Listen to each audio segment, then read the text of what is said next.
আমি শ্রী জগবন্ধু ভট্টাচার্য। আমি আমার লেখা আরেকটি কবিতা আপনাদের সামনে পাঠ করে শোনাচ্ছি। যদি ভালো লাগে লাইক এবং শেয়ার করবেন। কবিতাটির নাম দিয়েছি ছোট্ট সোনা।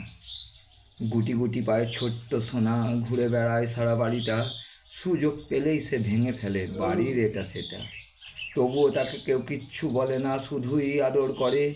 আদো আদো কথাতে তার সকলের মনটা যায় ভরে। বাবু সোনা বলে তাকে বাড়ির সকলে ডাকে।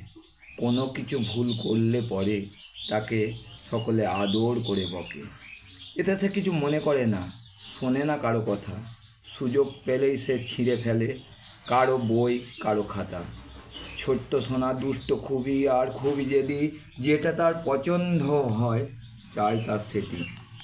তার মা তাকে নিয়ে থাকে সবসময় খুবই ব্যস্ত, তাই তার মা তাকে সবসময় চোখে চোখে রাখতো।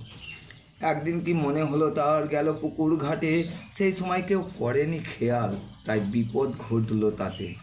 ছোট্ট সোনা নামলো জলে খেলা করার জন্য, পুকুরে নেমে ছোট্ট সোনা জলে ডুবে মরল।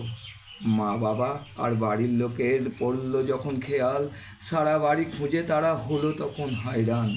বাড়িতে না পেয়ে তারা গেল পুকুর ঘাটে, গিয়ে যা দেখলো সবাই দুঃখে ভেঙে গেল তাতে।